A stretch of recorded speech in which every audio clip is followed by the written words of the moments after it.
For those of us in my party, let me begin with a message to those who are no longer sitting behind me. I am sorry.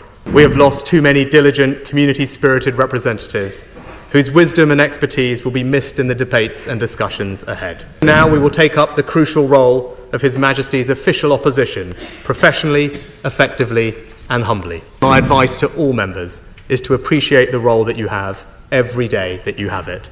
To be sent to this place by one's constituents is the greatest honour, privilege and responsibility. Mr. Speaker-elect, I'm pleased to join the Prime Minister in welcoming you back to the Speaker's chair, and can I also praise the wonderful speech from the Honourable Member for Lancaster and Wyre. And can I start by congratulating the Prime Minister on his election victory, and as he takes on his formidable task, he and his family deserve the good wishes of all of us in this House. Now, in our politics, we can argue vigorously, as the Prime Minister and I did over the past 6 weeks, but still respect each other. And whatever disputes we may have in this Parliament, I know that everyone in this House will not lose sight of the fact that we are all motivated by our desire to serve our constituents, our country, and advance the principles that we honourably believe in. And to every member, new and old, let me welcome them to their places and congratulate them on their results. To be sent to this place by one's constituents is the greatest honour, privilege, and responsibility.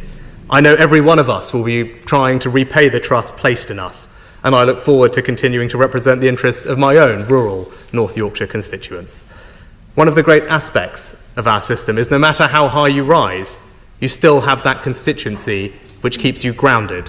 And my advice to all members is to appreciate the role that you have every day that you have it. And for those of us in my party, let me begin with a message to those who are no longer sitting behind me. I am sorry. We have lost too many diligent, community-spirited representatives whose wisdom and expertise will be missed in the debates and discussions ahead. It is important that after 14 years in government, the Conservative Party rebuilds. So now we will take up the crucial role of His Majesty's official opposition, professionally, effectively and humbly.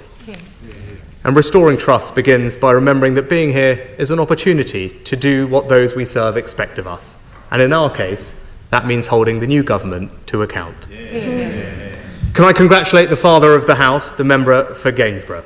My right honourable friend has given 41 years of remarkable, dedicated service to this House and his constituency. I know full well how ferociously my right honourable friend fights for the interests of his constituents, and I applaud him for that. My right honourable friend is also testament to the benefits of an early morning dip in the Serpentine. And members may be interested to note that the Bottomleys have also had a big influence on my right honourable friend's career.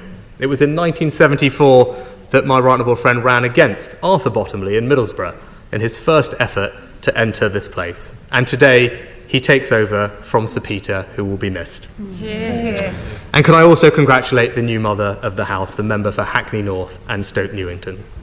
We have our differences on policy, but no one can deny the right honourable lady's important role in this House and the inspiration for so many young women of colour that she has provided. The right honourable lady is true in every sense of the word, a trailblazer. And can I join with you, Mr. Speaker-elect, to thank House staff for their hard work in welcoming our new colleagues to this House and their service over the coming Parliament. And finally, may I congratulate you, Mr. Speaker-elect. When you first ascended to the Speaker's chair, you did so with a healthy majority, and that was testament to your wide appeal and the confidence in which this House places in you and your judgments.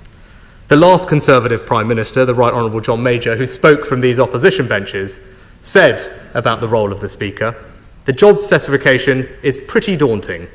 The patience of Job and the wisdom of Solomon are only the basic requirements. We demand also impartiality, independence and fairness." Well, Mr. Speaker-elect, you have shown over the past 4.5 years how to protect that careful balance.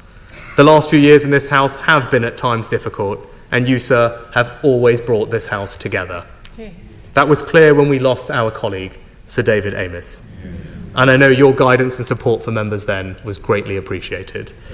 It is a privilege to be in this House. Our democracy is powerful, and as we have witnessed, it can be definitive.